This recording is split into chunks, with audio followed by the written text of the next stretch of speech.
So, the holidays are over and a new year is upon us. As such, there's this little sort of tradition that's generally observed by most online shows, the New Year Top 10 lists.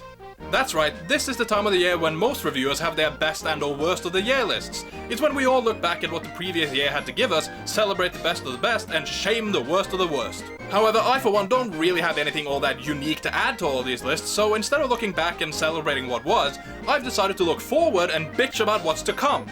Yep, I've decided to start the new year by being a grump and listing some of the games I'm really not looking forward to. Oh, don't get me wrong, there's plenty of upcoming stuff I really want as well, but since I need a bit of an outlet for my post-holiday blues, I felt like focusing on the things I don't want instead. Now, it goes without saying that I obviously have no idea how any of these games will ultimately turn out. Hell, several of them might actually be pretty good, but for one reason or another, I'm just not interested, at least not enough to buy them. In any case, let's just get this over with so you can all tell me what a fucking idiot I am. These are the top 10 games I'm definitely not getting in 2015. Number 10. Evolve. Okay, before you all start hurling bricks at the screen, let me just say that this is one of the games I don't necessarily think will be all that bad, at least not for what it is, but I'm sorry, this just doesn't appeal to me. Yes, it probably will be pretty fun to play a game or two every now and again, and I do kinda like this sort of asymmetrical gameplay style, but what exactly is going to make one match different from the next? I mean, you are going to be doing pretty much the exact same thing every time, and it's not like the setting is going to be all that interesting, at least not from what I've seen, so what exactly is the appeal here? Oh, that's right, I forgot. There's a whole 5 different modes to choose from, all of which people will definitely want to try out instead of just sticking to the one where they can just mindlessly shoot each other for points, so I guess I'm just fucking stupid. Seriously, do people ever play any of these extra modes? From what I've seen, they just seem to spend all their time in fucking death matches and the like. You know, because why would you want any other objectives besides kill, kill, kill? Let's face it, most people will only care about the so-called hunt mode, which is fair enough I guess, but it also limits the variety and longevity you'll be able to get from this game. Okay, so there actually will be a single player mode, but it's basically the same thing as the multiplayer, only with AI characters instead, which makes it kind of pointless. Ultimately, this game will just depend a bit too much on its community, and it also seems to be a bit too repetitive and unvaried for my liking. It'll most likely still be a huge hit, but I for one am not going to be picking this one up. Number 9. Tom Clancy's The Division. Once again, we have a game that might not be all that bad, but it's just not my kind of thing. First because it's a multiplayer only shooter game, and second because it's a Tom Clancy game. Yeah, I said it, I don't like Tom Clancy games, at least not for the most part. Okay, so they can be good, and I'll admit that several of them have looked somewhat intriguing, but as a general rule, they've always ended up boring the crap out of me. That said, I am open to the idea of even a Tom Clancy game surprising me, but I really don't think this will be the one to do so. I mean, there's just nothing about this that interests me at all. I'm not a huge fan of shooters in general, I don't think the setting is all that spectacular, and while the story is somewhat interesting, I just doubt they'll do anything all that unique with it, or that it will ultimately be anything more than the backdrop of the game. I'm sorry, but it just seems to me like this will end up being a relatively generic online shooter set in a fairly bland post-apocalyptic world. Yeah, it'll probably have certain aspects that'll be alright, but in the long run, I just think it'll be pretty boring. Fine, this is mostly just a matter of the game not being my kind of thing, and not necessarily so much that it will definitely be bad, but I'm just not feeling this one. Sure, some people will probably love it, but I am not going to be one of them. Number 8. Tom Clancy's Rainbow Six Siege. Seems like there's a bit of a trend here, doesn't it? Well, don't worry, I swear this is the last Tom Clancy game on this list. In any case, why is it on this list anyway? Well, mainly because it's a Rainbow Six game. Yeah, I know, that's not all that fair, but I'm sorry, I've never liked this series. Okay, so that doesn't mean that I couldn't like this one, but based on what I've seen so far, I don't think I would. Fair enough, there is something a bit intriguing about this whole hostage situation, tactical close quarters combat style gameplay, but I honestly think it'll just end up being a boring, repetitive, and probably somewhat chaotic mess. Besides, isn't this pretty much the exact same thing the SWAT games did? How is that a breath of fresh air? Fine, it probably won't be exactly like those games, and again, there are some decent looking aspects here, but overall, I just don't think it will work all that well. Yeah, even I could probably enjoy it for a bit, but I'd more than likely end up regretting ever picking it up. So just to be safe, I think I'm going to leave this one alone. Number 7. Dead Island 2. Okay, so this one looks like it could be fun, and yes, I thought the E3 trailer was pretty funny too, but enough is enough! I have had it with these motherfucking zombies in all these motherfucking games! Seriously, aren't we done with this yet? Can't we at least begin to move on? Aren't there some other creatures we could start to exploit? Like, how about werewolves? Yeah, why don't we give werewolves a fucking try? That doesn't fucking count! In any case, yeah, this is yet another damn zombie game. Fair enough, just because this has become a cliche of a cliché's cliche at this point, that doesn't necessarily mean that this game can't be good, but to me it just looks so cliched. I mean, this just seems like pretty much the same thing as about 3 dozen other zombie games. Fine, I'll freely admit that I may be completely wrong in thinking so, but no, I don't really see the big difference between this and most other zombie killing games. Again, this does look like it could be somewhat fun, but not nearly fun enough, and it's definitely not all that unique. Okay, so that kinda goes without saying, seeing as how it's a sequel and all, but still, this does not seem all that special, and I don't see any reason for picking it up. Number 6. Mortal Kombat X. You know, I get that this ultimately just isn't my cup of tea or whatever, but let me just ask you a simple question. Why does anyone still care about this franchise? Hell, why do they care in the first place? Fine, I will admit that there are some pretty cool characters and a fair amount of awesome moves in these games, but I'm sorry, I never got the appeal of Mortal Kombat. They're just a series of glorified excuses to see a bunch of blood and gore, which, trust me, you can get in plenty of much better games. Honestly, I just think there are so many better alternatives out there that this franchise should have died years ago. Okay, so it's definitely had its ups and downs, but as a general rule, none of these games have really been all that good. That said, this one could still end up being brilliant, but I'm sorry, it just looks fucking boring.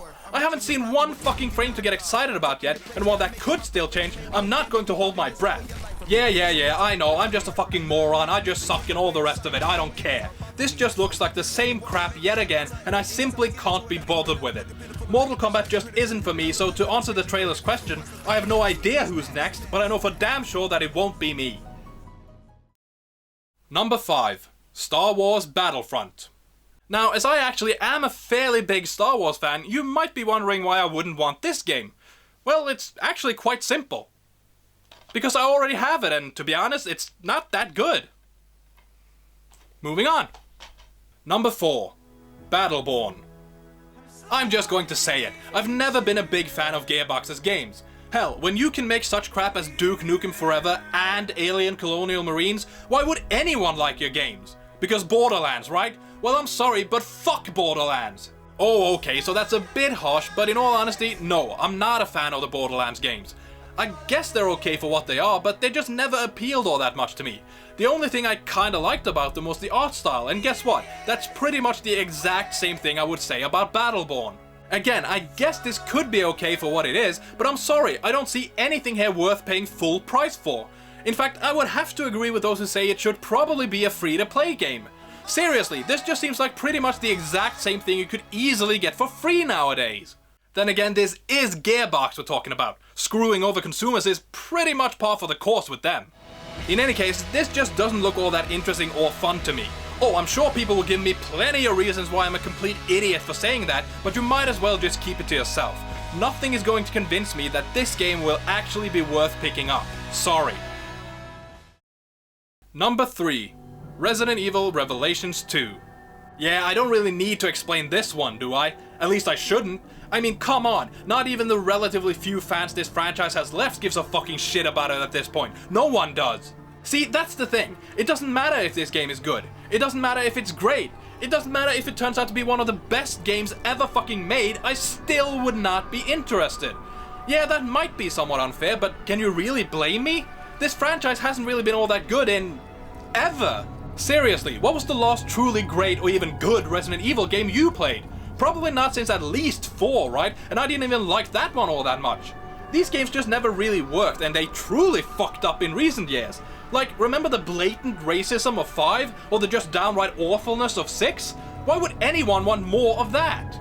Okay, fine, this franchise could still bounce back and become great again, but it's just too late at this point. It just doesn't have any more credibility or goodwill left. If you're one of the few people who keeps supporting this lost cause of a franchise, then good luck to you and have fun. Just keep it the fuck away from me, because I'm not interested. Number 2. Bloodborne. This is it, isn't it? This is what's going to be my downfall. Me saying that I don't really think this looks all that good is what's going to get me killed, isn't it? Well, in that case, I might as well go all the way with it and tell you that I actually never really liked any of the Souls games either. Yeah, there's not gonna be any remains of me left to bury, is there? Honestly though, I just never got into the Souls games. I never really got the appeal. I tried them a few times, but each time I just got bored and had to quit. I could never force myself to keep going. Okay, so I think I can understand what people like about them, but no, they're just not for me. Now, Bloodborne is supposedly going to be a bit different, but I'm sorry, it looks pretty much the same to me. Yeah, it seems like it has some slightly faster combat and slightly different kinds of enemies, but really, it's the exact same thing yet again. Okay, so maybe this is all well and good for those who like these games, but to me, it just looks really fucking boring. No, I'm not kidding. I got genuinely bored watching the gameplay trailers. They were just so lifeless. Apart from that, I just really hate the community of these games. Don't get me wrong, it's not that they're rude, offensive, or anything like that, but holy hell, do you ever just shut the fuck up? Seriously, everyone who likes these games just can't seem to stop talking about how great they are, and Odin help you if you disagree, because they will not let you go until they've pretty much forced you to change your mind. It's fucking obnoxious. Fine, maybe I've just been unlucky, maybe most of the fans are perfectly reasonable people, but from what I've heard, my experiences are not exactly unique. Either way, I still think this game looks fucking dull. It just doesn't appeal to me at all. I may very well be wrong, but I could not be less interested in picking this one up. Kill me if you must, just hold off until I'm done here, okay?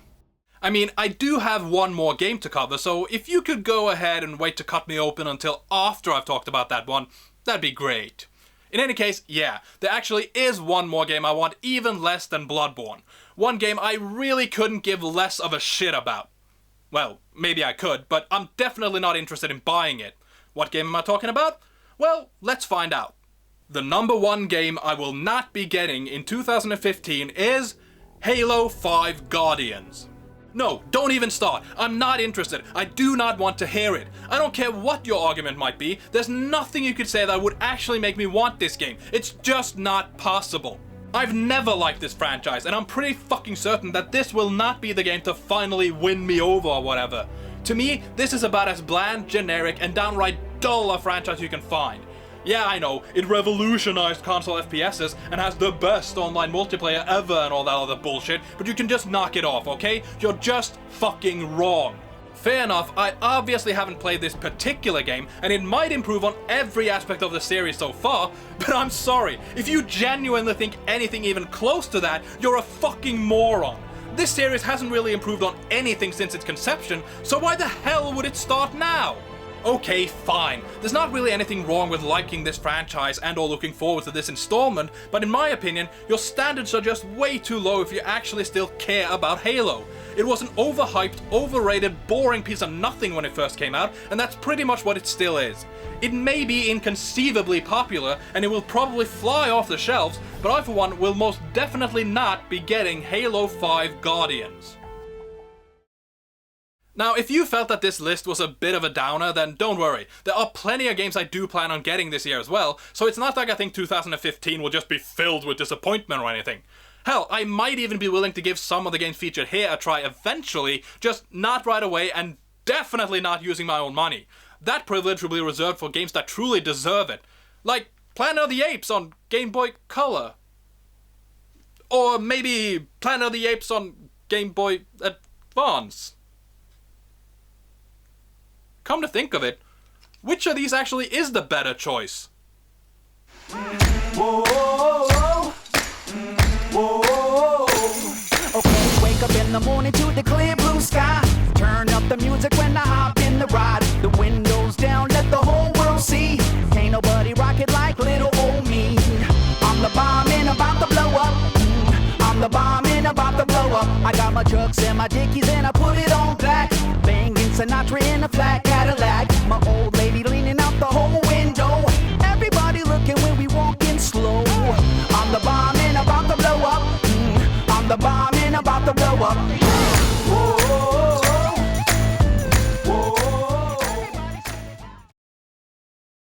Wow, that was one spectacular video you just saw, wasn't it? Well, guess what? Now you can help make future episodes even better. I know, doesn't seem possible, right? Well, it's true. Simply click on the link to my Patreon page, select the amount you want to donate, and click Become a Patron. By doing this, you will not only allow me to increase my liquor budget, make the show better, but you'll also be able to collect several wonderful rewards, such as access to exclusive videos, your name in the credits, your choice of topic for a video, magical powers, immortality, and much, much more. Well, what are you waiting for? Follow the link, make your donation, and become a patron today.